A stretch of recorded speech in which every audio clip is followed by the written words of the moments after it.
Was this a breach of confidence in making it public, or am I justified in doing so? I'll give you a very simple and truthful answer to that.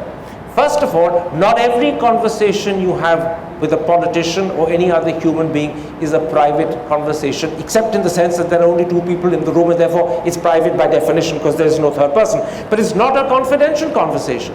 You can talk to people and they can say things to you, and if they want it to be kept confidential, they will tell you so. And in my conversations with Pavan at that point of time, there were many things that we discussed which he explicitly, repeatedly and unequivocally said were confidential, and I've never revealed them. But this was a conversation which at no point in time, by hint or gesture, leave aside specifically did he say this was confidential and to be kept under wraps. And secondly, it's a conversation that not only concerns me, is very critical to me, and so it's to be understood that he's telling me because he wants me to make what use of it that I will.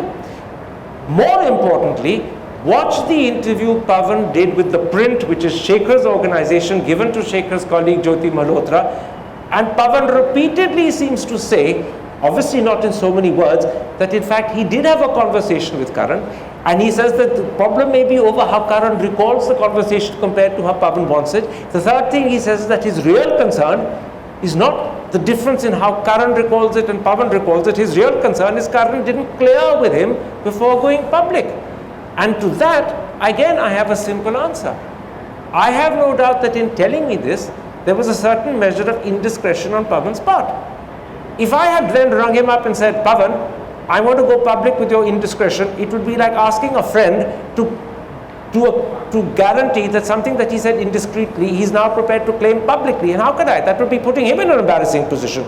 He'd either have to turn around and say, no, Karan, please don't, and therefore Karan would have to cover up for his indiscretion, or he'd have to say, Karan, please do, happily make it public, in which case Pavan would be saying, I'm prepared to go public with my indiscretion, both of which are embarrassing positions for me as a friend to put him in. So I didn't ring him up, and I didn't ring him up on purpose. I did it thinkingly and with my eyes open. But finally, let me add this. The relationship with Pavan remains. He's a very dear friend. In fact, he had dinner with me on Sunday. What's that, 5 days ago? So whatever we may say of each other in public, we're both in a sense covering our amour propre. That's all.